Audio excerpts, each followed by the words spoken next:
Prison walls don't just separate criminals from society, they create an entirely different world, one governed by unspoken rules, invisible hierarchies, and a currency measured in fear and respect.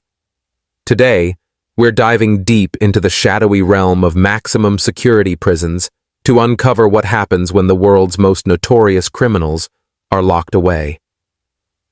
What you'll discover might shock you.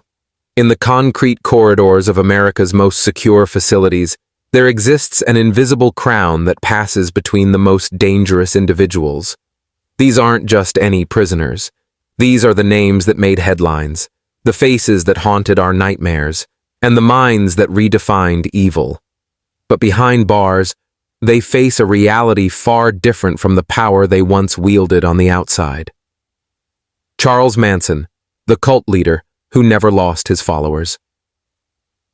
Even behind the reinforced steel doors of Corcoran State Prison, Charles Manson remained one of the most feared and fascinating figures in the American prison system. Until his death in 2017, the man who orchestrated the brutal Tate LaBianca murders in 1969 maintained an almost supernatural ability to attract followers and manipulate those around him. Prison guards reported that Manson received more mail than any other inmate in California's prison system, sometimes up to 60,000 letters per year. Young women would travel thousands of miles just to sit across from him during visiting hours, mesmerized by his piercing stare and rambling philosophical speeches. Even other hardened criminals seemed drawn to his presence, creating an informal circle of protection around him. What made Manson particularly dangerous wasn't his physical strength. At 5'2" and barely 140 pounds, he was hardly intimidating. It was his psychological manipulation that kept him at the top of the prison hierarchy. Guards noted that he could start riots with a simple gesture, calm violent situations with a few whispered words, and orchestrate complex schemes involving multiple inmates without ever being directly implicated. Former Corcoran guard Thomas Mitchell recalled, "Manson had this way of looking at you that made your skin crawl. He'd sit in his cell, usually naked, just staring. And somehow, things would happen. Fights would break out exactly where he wanted them to. Contraband would appear in places it shouldn't. He was pulling strings we couldn't even see." The most chilling aspect of Manson's prison reign was his ability to recruit new followers from within the prison system itself. Inmates who had never heard his music or been part of the 1960s counterculture would find themselves drawn into his web of manipulation. He created what prison psychologists called secondary families, groups of inmates who would carry out his wishes in exchange for protection and a sense of belonging. El Chapo Guzman, the escape artist's final capture. When Joaquin El Chapo Guzman was first captured in 1993, Mexican authorities thought they had finally contained one of the world's most powerful drug lords. They were wrong. What followed was a series of increasingly elaborate escape attempts that read like something out of a Hollywood thriller. Guzman's first escape from Puente Grande prison in 2001 involved bribing dozens of guards, hiding in a laundry cart, and walking out the front door. For 13 years, he remained free, building his Sinaloa cartel into a billion-dollar empire. His 2014 recapture led to his placement in Mexico's highest security prison, but even that couldn't hold him. The 2015 tunnel escape was perhaps the most audacious prison break in modern history. Guzman's associates spent months digging a sophisticated tunnel system complete with lighting, ventilation, and a motorcycle rail system. The tunnel stretched for nearly a mile, emerging directly beneath the shower in his cell. When guards conducted their routine check, they found an empty cell and a hole in the floor. Prison security expert Maria Rodriguez explains, "El Chapo didn't just escape from prison. He turned prison breaks into an art form. Each escape was more elaborate than the last, demonstrating resources and planning capabilities that rivaled military operations." Following his final capture and extradition to the United States, Guzman was placed in the Metropolitan Correctional Center in New York under unprecedented security measures. He was held in solitary confinement for 23 hours a day, with guards checking on him every 15 minutes. His cell had no windows, no contact with other inmates, and visits were limited to his lawyers. The psychological impact of this isolation was severe. Court documents revealed that Guzman complained of hallucinations, depression, and memory loss. His lawyers argued that the conditions amounted to torture, but federal prosecutors maintained that extreme measures were necessary to prevent another escape attempt. Jeffrey Dahmer, when predators become prey. Perhaps no case illustrates the brutal justice system within prison walls better than the fate of Jeffrey Dahmer, the Milwaukee cannibal who murdered and dismembered 17 young men. Dahmer's crimes were so heinous that even hardened criminals found them unforgivable. From the moment he entered the Wisconsin prison system in 1992, Dahmer was marked for death. Prison officials placed him in solitary confinement for his own protection, but Dahmer himself requested to be moved to the general population. He claimed he wanted to find religion and make amends for his crimes, but many believed he had developed a death wish. The prison hierarchy has its own moral code, and crimes against children and vulnerable individuals are considered unforgivable. Dahmer's victims were primarily young men from minority communities, many of whom were gay, groups that, while marginalized in society, are fiercely protected by certain prison factions. On November 28, 1994, Dahmer was assigned to work detail in the prison gym alongside Jesse Anderson, a convicted murderer, and Christopher Scarver, a mentally ill inmate serving a life sentence for murder. What happened next was captured on prison security cameras but remains chilling to watch. Scarver later claimed that he was the instrument of God, and that Dahmer had been taunting other inmates by fashioning body parts from his food and leaving them around the prison. Whether this was true or a post hoc justification for murder remains unclear. What is certain is that Scarver beat both Dahmer and Anderson to death with a metal bar from the prison weight room. The attack was swift and brutal. Dahmer suffered severe trauma to his head and was pronounced dead an hour later. Anderson died 2 days later from his injuries. Scarver was given 2 additional life sentences but showed no remorse for his actions. Former inmate Michael Thompson, who served time alongside Dahmer, later said, "Everyone knew what was going to happen. The guards knew, the inmates knew, probably Dahmer knew. It wasn't a matter of if, but when. You can't do what he did and expect to live peacefully in prison." Ted Bundy, the charming manipulator's final act. Theodore Robert Bundy was perhaps the most psychologically fascinating criminal of the 20th century. Even on death row at Florida State Prison, he continued to manipulate everyone around him: guards, fellow inmates, journalists, and even FBI profilers who came to study him. Bundy's execution in 1989 marked the end of a decade-long psychological chess game between him and the criminal justice system. During his time on death row, he became something of a celebrity, receiving thousands of letters from admirers and requests for interviews from around the world. What made Bundy unique among death row inmates was his intelligence and education. He had studied law and psychology, understanding both the legal system and human behavior in ways that allowed him to manipulate situations to his advantage. Guards reported that he could convince them to bend rules, extract information about other cases, and even influence administrative decisions. Former Florida State Prison guard Robert Johnson recalled, "Bundy was different from the other inmates. He was articulate, well-read, and genuinely charming when he wanted to be. You had to constantly remind yourself what he had done because he could make you forget he was a monster." Bundy's final manipulation was perhaps his most calculated. In the weeks before his execution, he began confessing to additional murders, providing details only the killer would know. Each confession bought him more time, as authorities needed to investigate and verify his claims. He confessed to over 30 murders across multiple states, leading investigators on a final psychological game that lasted until the very end. On January 24, 1989, hundreds of people gathered outside Florida State Prison to celebrate Bundy's execution.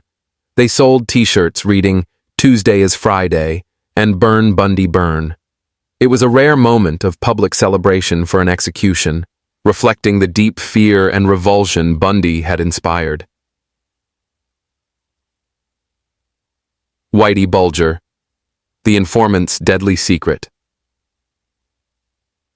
James Whitey Bulger spent 16 years on the FBI's most wanted list before his capture in 2011. The notorious Boston crime boss had ruled the South Boston underworld for decades while simultaneously serving as an FBI informant, a secret that would ultimately seal his fate in prison. Bulger's trial revealed the extent of his cooperation with federal agents, information that made him one of the most hated men in the American prison system. In the criminal underworld, there are few sins more unforgivable than being a rat. And Bulger wasn't just any informant, he was one who had betrayed dozens of fellow criminals while maintaining his position of power. At age 89, Bulger was transferred to USP Hazleton, a high-security federal prison in West Virginia, with a reputation for violence. Prison officials knew the transfer was dangerous. Internal emails later revealed concerns about Bulger's safety, but the move proceeded anyway. Within 12 hours of his arrival, Bulger was dead. Security cameras captured the attack, showing inmates Fotios, Freddie Gayash, Paul J. DiColagero, and Sean McKinnon entering Bulger's cell. Gayash, a mafia hitman serving a life sentence, reportedly used a lock in a sock to beat Bulger to death. The attack was so vicious that Bulger's eyes were nearly gouged out. The murder sent shockwaves through the federal prison system, raising questions about whether officials had deliberately placed Bulger in harm's way. A subsequent investigation revealed systemic failures in the transfer process and inadequate protection measures for high-profile inmates. Richard Ramirez, the Night Stalker's final hunt.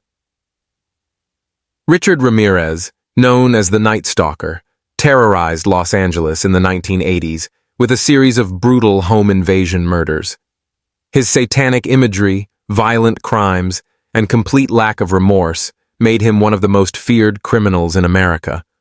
But on death row at San Quentin State Prison, Ramirez faced a different kind of terror: time itself. Unlike many death row inmates who gradually lose hope as their appeals are exhausted, Ramirez seemed to thrive in the prison environment. He maintained his defiant attitude, continued to receive fan mail from admirers, and even married one of his correspondents in 1996.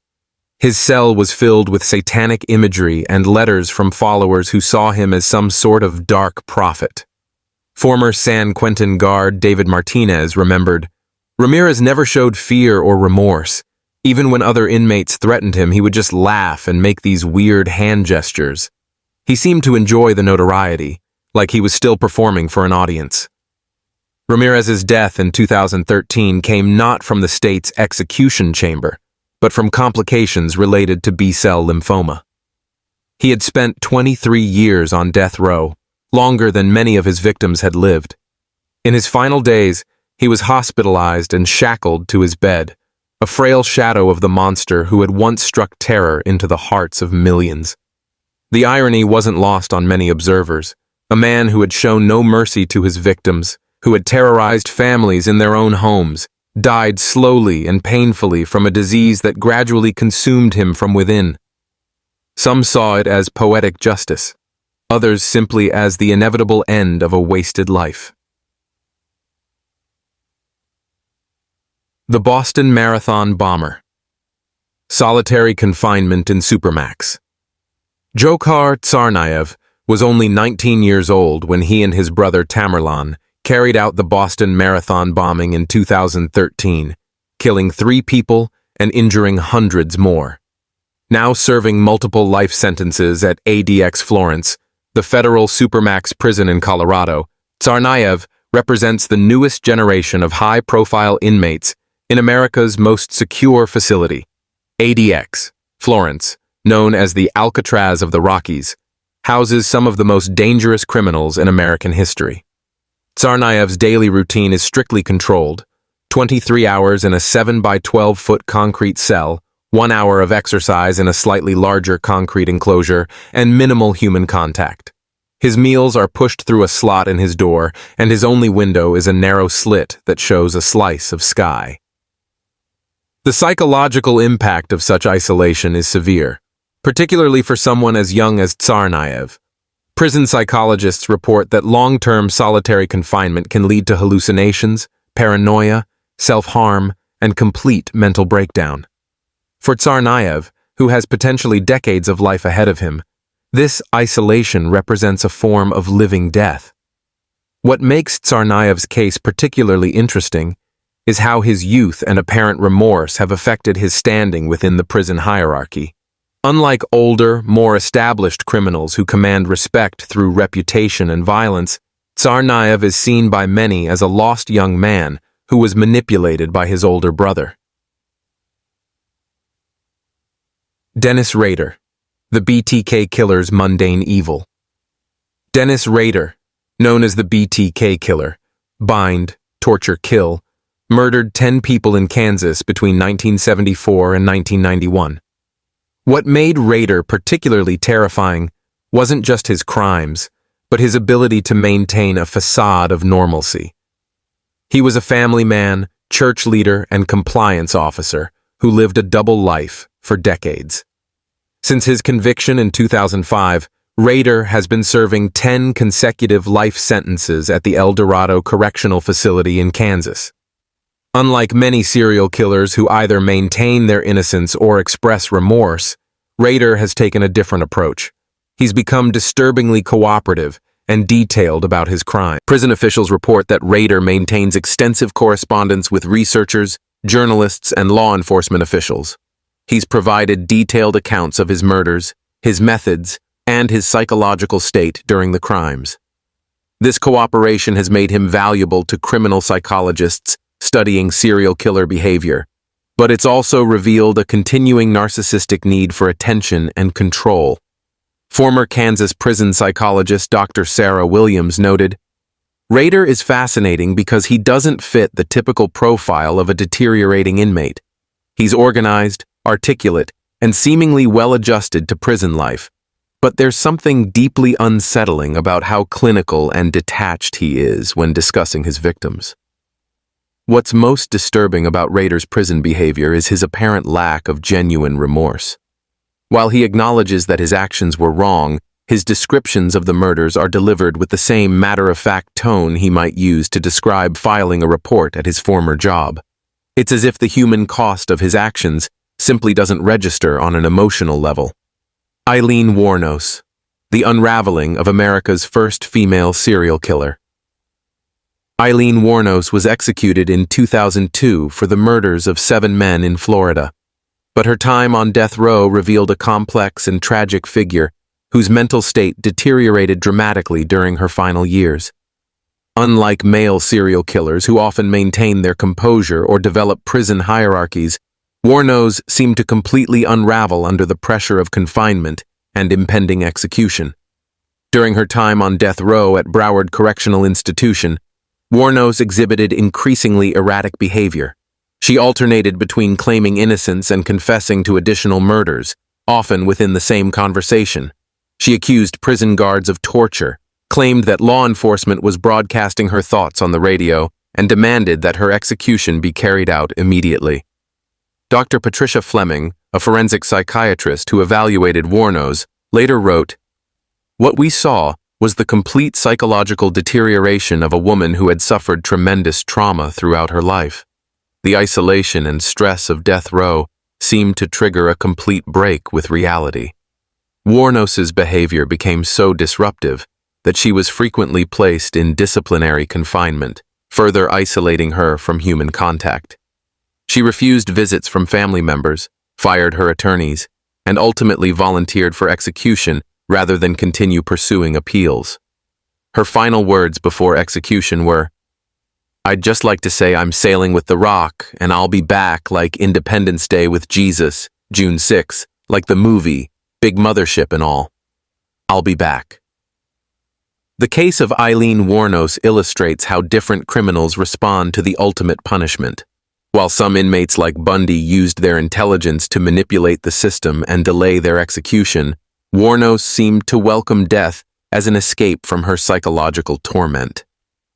The psychology of prison hierarchies.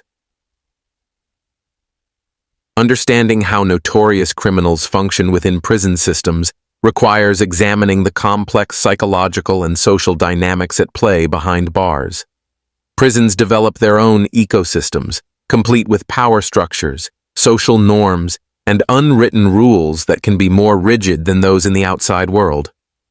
At the top of most prison hierarchies are inmates who command respect through a combination of factors: the nature of their crimes, their behavior in prison, their connections to outside organizations, and their ability to provide protection or resources to other inmates. Interestingly, the most heinous criminals don't always rise to the top of this hierarchy. Sometimes they become targets. Dr. James Gilligan, a psychiatrist who has worked extensively with violent criminals, explains, "Prison society reflects a distorted version of the values we see in the outside world. Strength, loyalty, and a certain code of honor are highly valued. Crimes against children or cooperation with law enforcement are seen as unforgivable betrayals of this code. This explains why someone like Jeffrey Dahmer, despite his notoriety, became a target rather than a leader. His crimes violated the prison moral code, making him vulnerable to attack. Conversely, someone like Charles Manson, whose crimes were politically motivated and who never cooperated with authorities, maintained his status as a powerful figure. The psychological toll of long-term imprisonment varies dramatically among notorious criminals. Some, like Ted Bundy, seem to adapt by continuing their manipulative behaviors in a new environment. Others, like Eileen Warnos, suffer complete psychological breakdown. Still others, like Dennis Rader, appear to find a disturbing form of peace in the structured environment of prison. The future of high-security imprisonment. As we look toward the future, the cases of these notorious criminals raise important questions about the purpose and effectiveness of our prison system.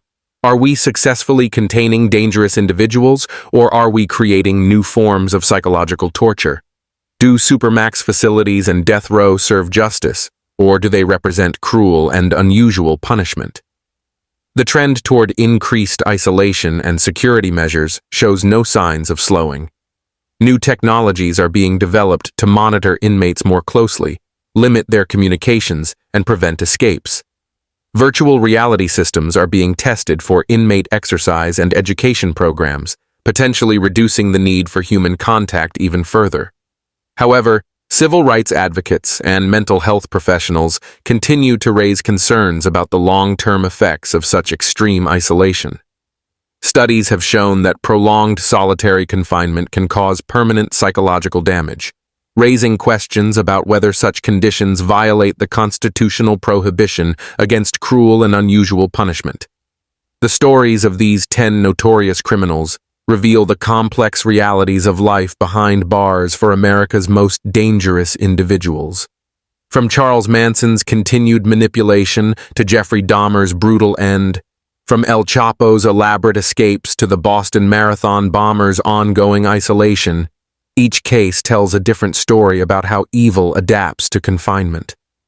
What emerges from these stories is a picture of prison as a world unto itself, with its own rules, hierarchies, and forms of justice. It's a world where reputation can be more valuable than money, where showing weakness can be fatal, and where the past never truly stays buried.